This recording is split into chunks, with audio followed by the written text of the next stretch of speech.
Welcome to the Infernal Schoolhouse. Explosions and fire. My name is Bryan. My name is Aaron. And we're here for our inaugural podcast talking about who we are, what we do, and what's driving us to make this podcast. Absolutely. So Aaron here, I've been in the gaming world for quite a while now. I think I'm on my 25th year of doing game mastering, dungeon mastering, playing, and I just love it, and it's great. And I'm really excited about how things have kind of changed over time and evolved. And what about you, Bryan? I mean, for me, I was like, little Bryan was like obsessed with Dungeons and Dragons, but never really played. I was so young, it was probably early 80s, late 70s, early 80s, and I got the Monster Manual and I had all these little minis, but I remember looking at all the charts and graphs and thinking like, I'll never be able to figure that out. So I actually didn't start playing until 2020, in the middle of the pandemic. But yeah, ever since, I've just been kind of obsessive about it. That's great. And, I think that part of, you might be asking yourself, why are you here and listening to us? And what are we trying to come across with? But for us, we notice that there's kind of a big gap for what you can find on the internet about, how to play the game and how to go through the motions. But we're not about that. We're about how to go deeper into these games and give context for why things exist the way they exist, understanding them a bit better, to give them a little bit more fun and understanding. Yeah, and for me, like you said, the internet is full of YouTube videos, how to play a better druid. And that's not us. That's not what we're going to talk about. But I'm really interested in, and maybe note for a future episode, where did the druid class come from? What's the inspiration for the druid class? Is it from a novel? Is it from a movie? Or, where does all this stuff come from? And really go deeper and ground ourselves in the lore of the game and the background. A lot of it's stemming back to Gary Gygax and the birth of Dungeons and Dragons and all these types of things. But also Tolkien and early sci-fi and fantasy novels and all those types of things. That's, I think, a lot closer to what we really are going to dig into on this podcast. Yeah, absolutely, Bryan. And I think that a big part of it, too, that we kind of have played with around from the idea of is our name, which is Infernal Schoolhouse Games.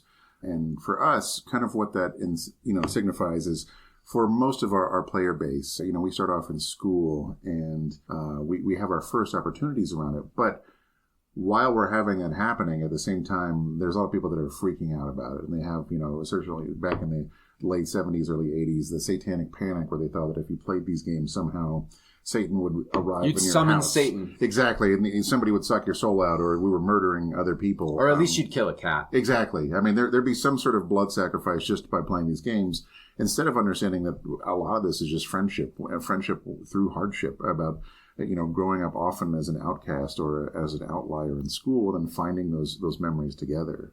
Yeah, that's why I love the name, too, because it's kind of leaning into the sort of joke of the satanic panic. And I just want to be clear here, Aaron nor I have any actual satanic proclivities, but more it's just this idea that it's this ultimate irony, that if you've ever played D&D or a tabletop role-playing game, it's the most wholesome, inclusive, engaging thing that you can do with people. And as you've said, a lot of these folks, they're maybe shy. Maybe they're on the spectrum. Maybe they don't know how to make friends or don't have a lot of friends. And this is a really cool opportunity for them to come together via the dungeon master or game master and find themselves and help find their voice.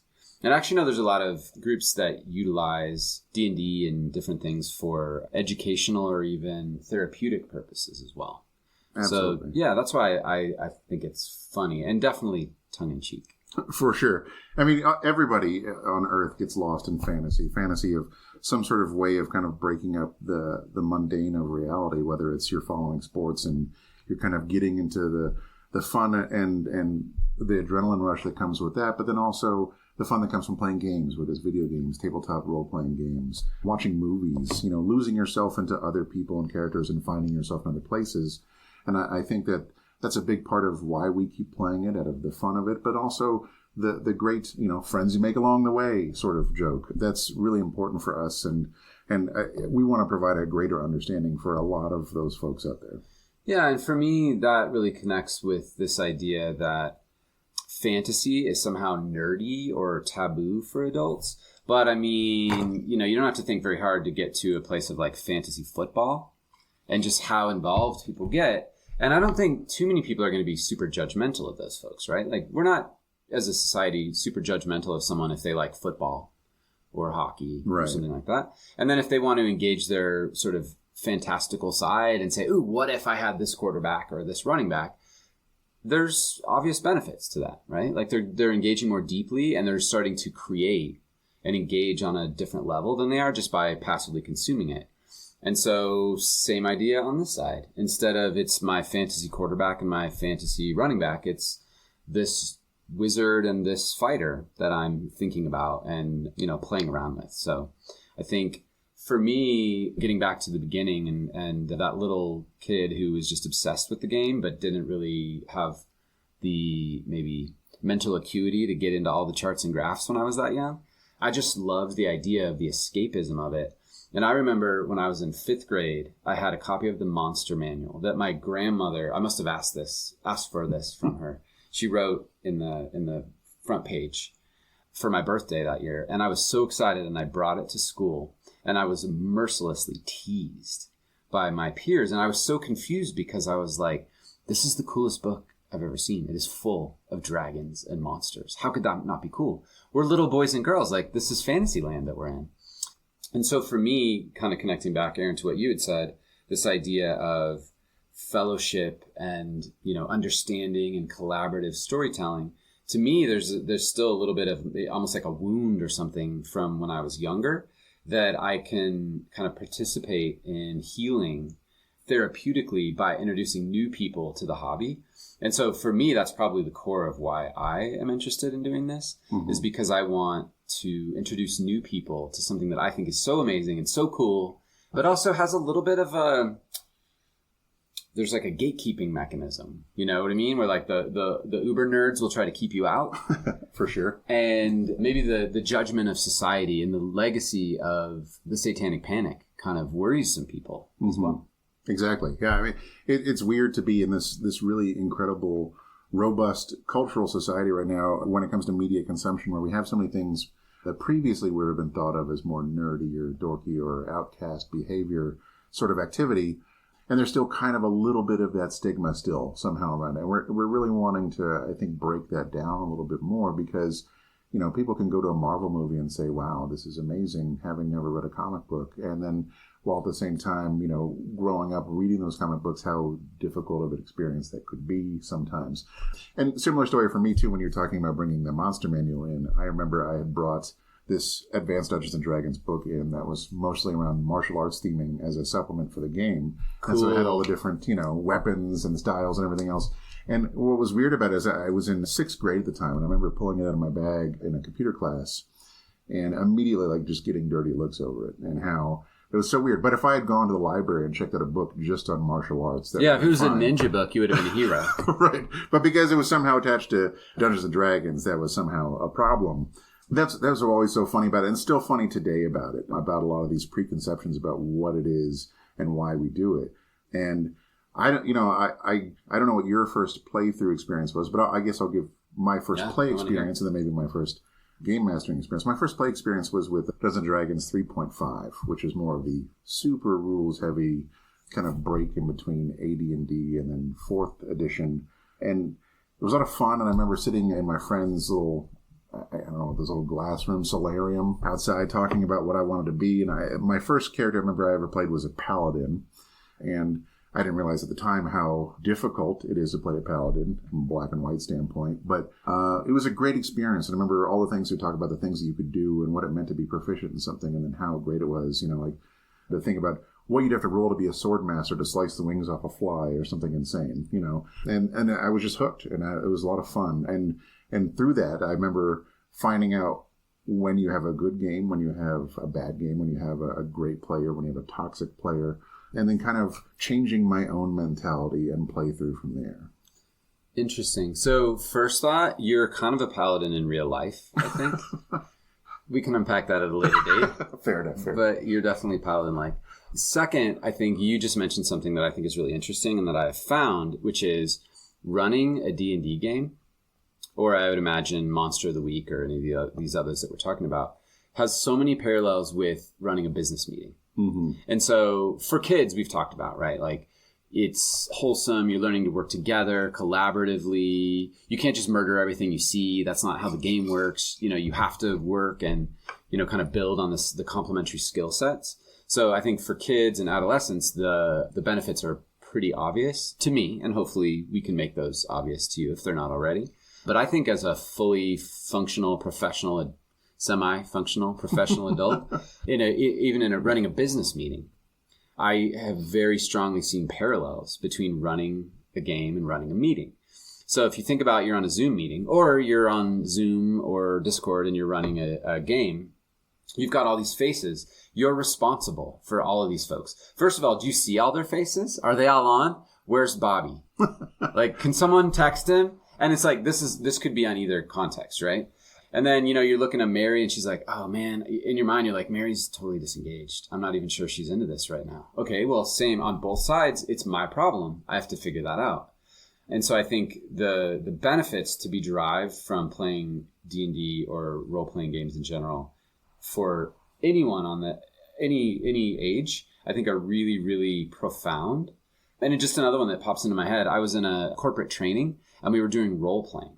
And everyone was groaning and moaning. And we started doing the role playing. And I just became Phil from accounting. And I was doing the thing. And I remember my partner was kind of startled and shocked. And they were like, are you an actor? And I thought, at first I was like, no, I'm Bryan. I'm a sales manager. And then I was like, oh, it's D&D. Because someone just tells you, okay, do this thing, especially as a dungeon master, right? It's like, okay, you walk into a pub and then there's a lady behind the bar and then you just start talking as her and thinking as her and you're winging it. So yeah, I think the benefits for anyone at any point for this are pretty startling as well. And again, part of my hope is that we can get more over the hurdle of the taboo almost. Right. Or the judgment around playing these games and engaging in this hobby. Absolutely. So, Bryan, besides being a master accountant, what was your first role-playing experience in any of the games? It was actually in 2020. I was obsessed with all the different books, and I have this stack of books here.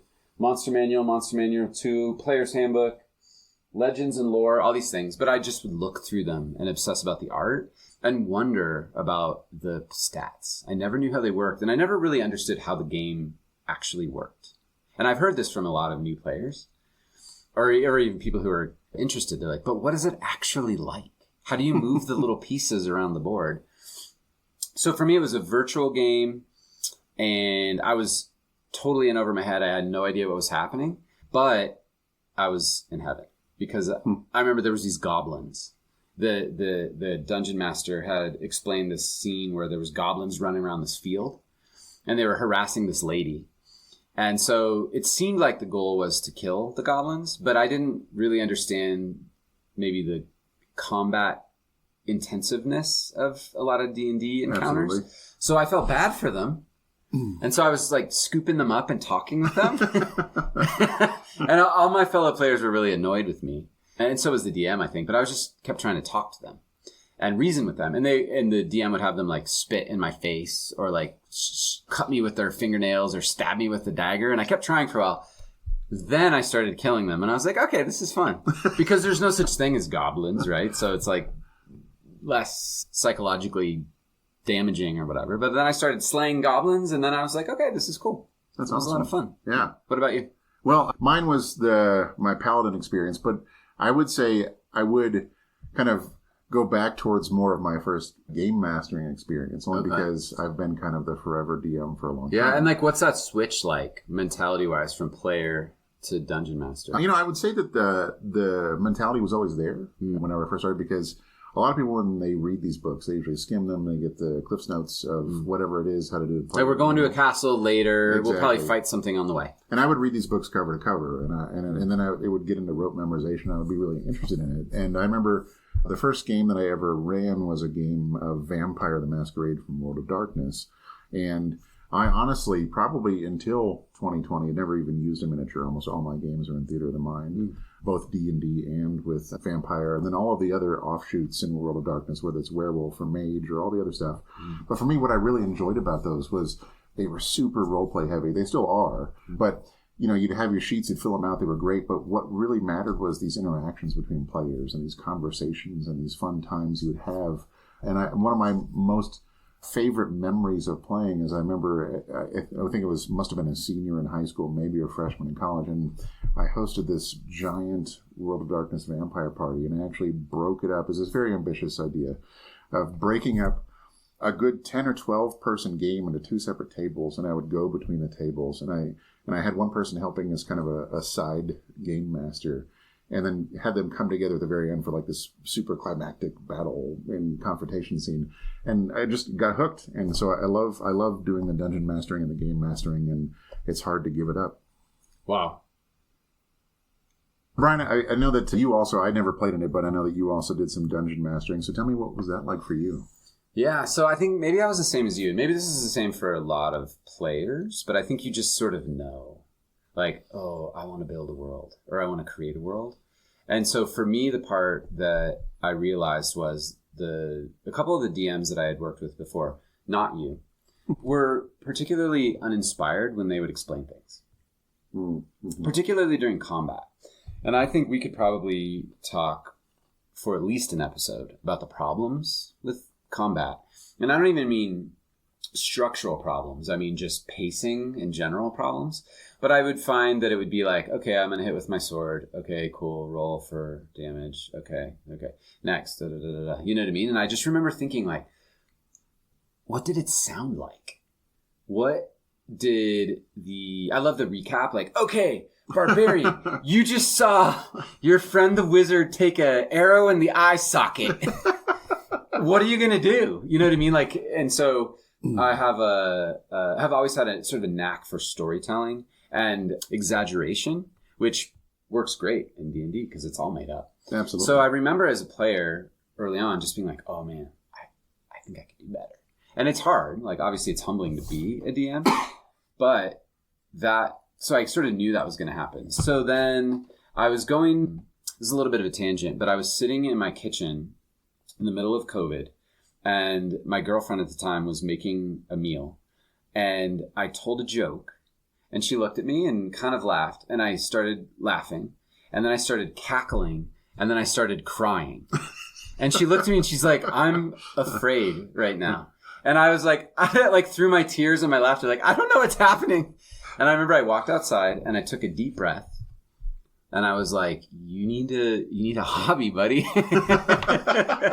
You need something to fill your days with. Absolutely. And so and just kind of in a flash, I was like, wait, I could run D&D games. And it was really the surge of playing online.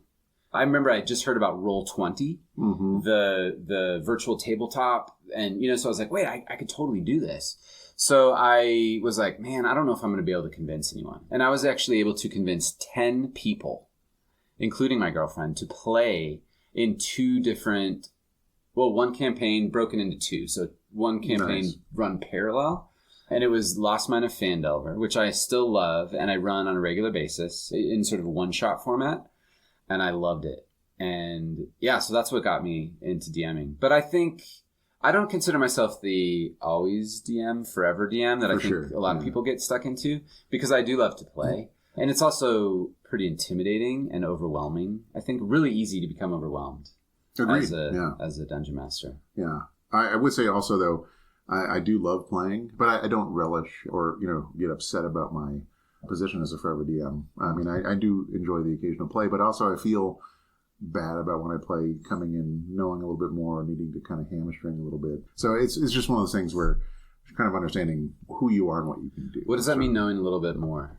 So you understand more about the game. You have to, first of all, separate yourself from any sort of metagaming, but then also not taking the lead in conversations. I think a lot of people are very nervous about role-playing. They're very nervous about kind of putting themselves out there and being exposed in front of people, even though it's a safe environment. And as a DM, you don't have that any sort of hesitation around doing that, because you do that literally all of the time. Yeah, and you're more prone to, kind of back to my meeting analogy, right? Of like, you're like, oh, okay, Mary's not engaged, so the next NPC is likely to strike up a conversation with Mary specifically. Exactly. Right? Exactly. But I think as a player, you can, and you probably do, lean into that by honoring the folks at your table, right? Absolutely. So if you see Mary next to you as a fellow player, you're probably really likely to engage her in some sort of role play or even in combat, right? Like I throw the flaming grenade to Mary or something like that. Absolutely. And I'm a big person where I really watch out for that spotlighting, especially as a game master, where you're like, okay, is this person kind of grandstanding too much? Do I need to bring somebody else in? I'll try and find those breaks. But then I have sometimes DMs kind of getting frustrated because I will kind of lead another player into a conversation or an action because I want them to be involved. I want them to feel like they're a part of it instead of kind of floundering sometimes. Yeah, and that goes back to the wholesomeness of it, right? Which is, again, why the whole Infernal Schoolhouse is such a tongue-in-cheek thing, because it's so sweet. Absolutely. And loving and tender, you know, kind of fragile little, like, people honoring other people and making sure that they're having fun and caring about them, and about the furthest away from summoning the devil that you can possibly imagine. Absolutely. Do you remember the first event we met at? Was this the one-shot weekend? It was. It was the inaugural one. The very first one. That's true. That's true. But no, I see, to your point, that's how we met, and that's how it was actually the drive back from home, where we had probably a 2+ hour conversation, at the end of which we were like, we should do a podcast. Right. And 2 years later, here we are. Exactly. An inaugural podcast. Absolutely. Well, this feels like a good place to end. It is a great place to end, and we thank you for listening, and we hope that we can have you on a future listening extravaganza, and there's more to come. Thank you. See you soon.